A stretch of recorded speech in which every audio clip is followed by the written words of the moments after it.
am 25 years old. I was born in a poor health with disabilities. When I was a child, I had a hard time breathing, and I had endured a brain infection. This eventually made me, in the end, somewhere in the spectrum of autism. Many people call cases like mine as in Asperger's. My friends and my family often tell me that I get too much in the details, that if I get too much deep into the things, this can be too annoying to normal people or society. With time, I had understood that this annoying can be good for activism, for demands, so I became one activist.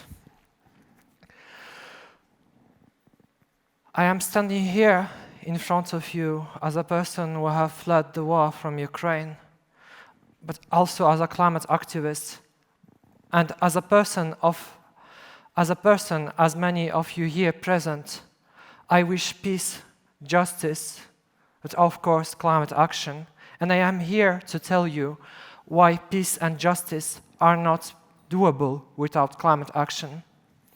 When I was 10 years old, I was at that time living next to a river in the city, which every year I have noticed that this river was becoming thinner and thinner. In school, I have learned about the greenhouse effect, mainly due to the energy that we use, and because of the industries that pollute the air we breathe and the water we need for our life, but is becoming less and less. At that time, it was a big shock for me to learn that as being a kid. It was the same shock as probably many of you have learned from where the meat comes from.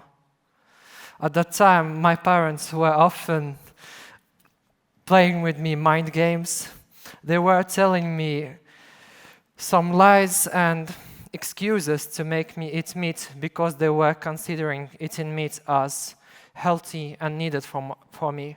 They were telling me that I need to eat meat because it was meat of dinosaurs, so I don't let the dinosaur meat spoiling. Of course, that was a lie, but and a time has come when I asked my parents not to lie to me anymore, and then they have still changed their tactics, and they told me, if I don't eat meat of animals, then animals will come for me and eat me instead, according to the thought pyramid. And I have deduced from this, if you don't make it, someone will make you, and this was the conclusion on how human society works. If you don't make a decision for yourself, somebody else will come and make it for you. In Ukraine, I have joined Fridays for Future by organizing a local group together with many friends from universities and many of school children. For us, it was hard because we were living only 30 kilometers away from the border with Russia. For us, it was truly an achievement to stand together, to develop democracy and make our demands. It wasn't easy, and it is not easy to think of climate, of a future, when there is a war close to your home. But we were standing, and we are still standing but today. We were standing with many youth and children from around the world because we have one dream and one hope in common, a safe future and a just life.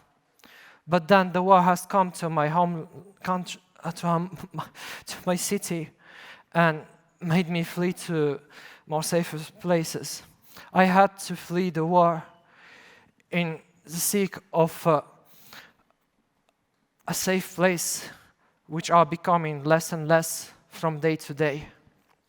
I had to flee the war when many couldn't do this because they were hiding from Russian bombs.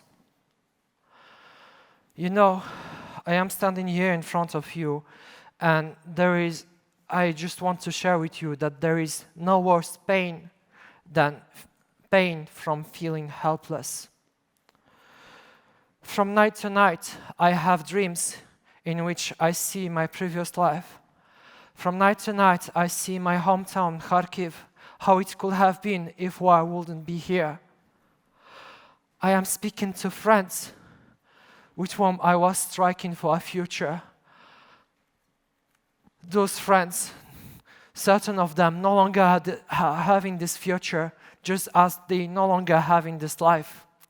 We were standing together to demand a safe future. We've been demanding a carbon-neutral future, a future free of fossil fuels.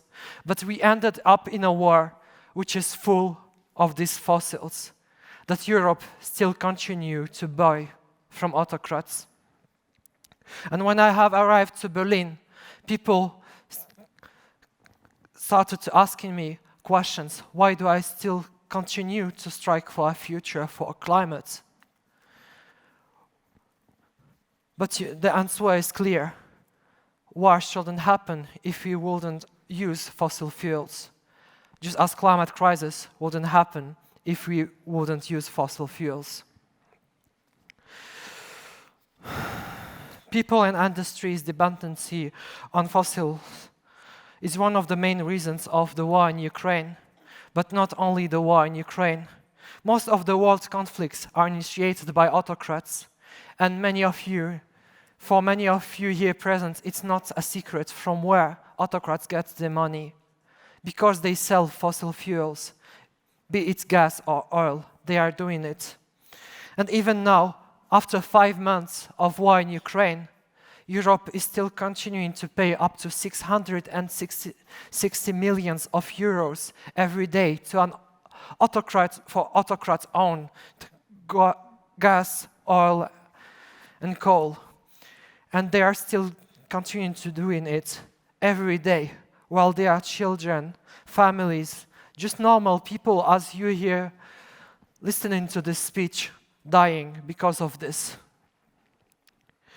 And society have done this for decades. Billions were sent out to autocrats for fossils as to Russian Putin. Billions euros that were used to produce weapons to kill many other people, and that now destroys many people's lives. War in Ukraine is not another crisis on top of many other problems. War in Ukraine is a part of a bigger climate crisis. Our inability to switch renewable energies does not only result in melting glaciers in the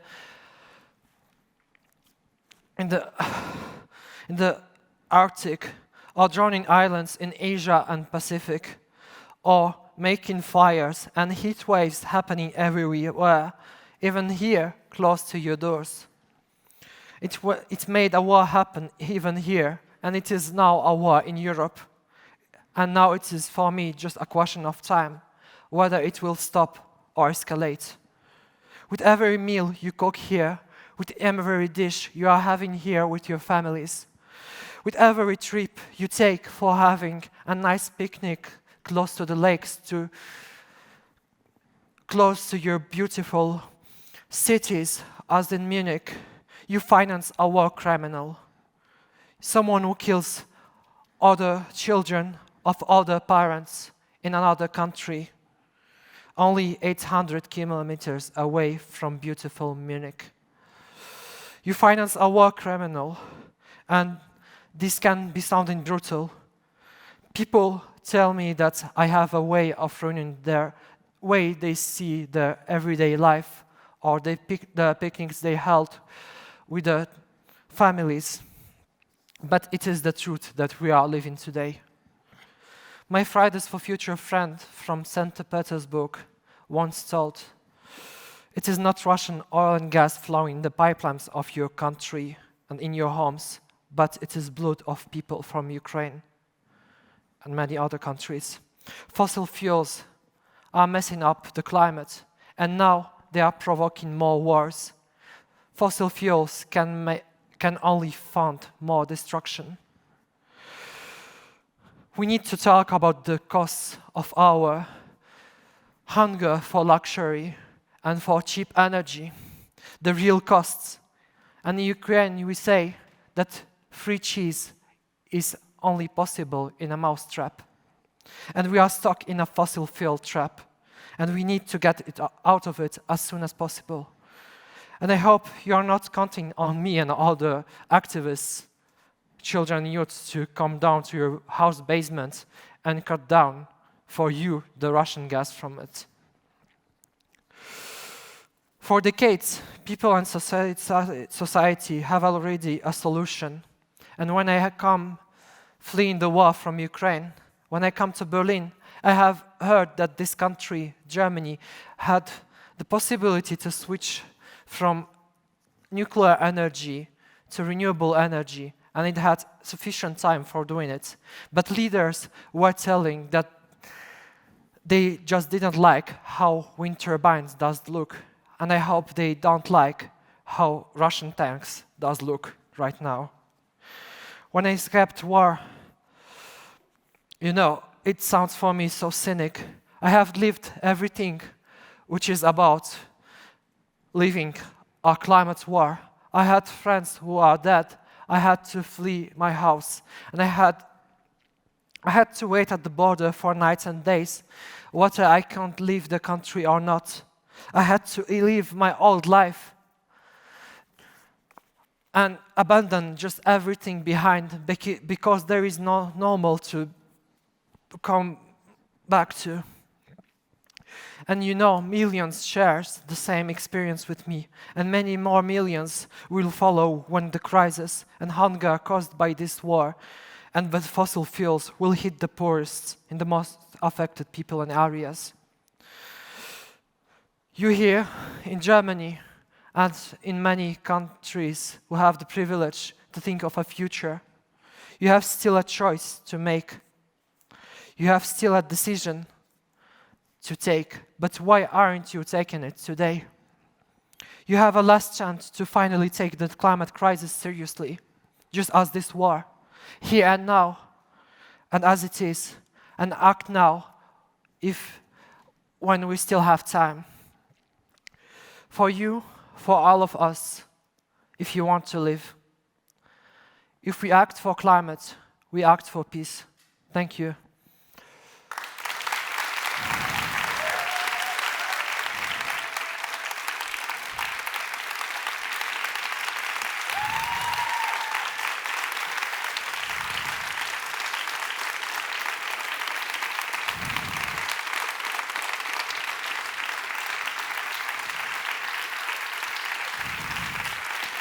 In my hands, I hold a sign that I was using since the first Fridays for Future strikes, since my first strike in March 2019.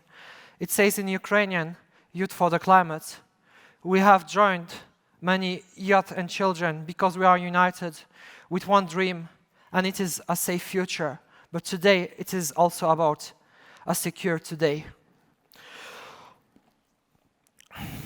Many activists from Fridays for Future are still continuing to strike in Ukraine even if there is a war, because there is no time to step back and we need to take it seriously. We need to act as if there is a climate crisis, because it is here, just as real as here is the war in Europe, in Ukraine. Thank you.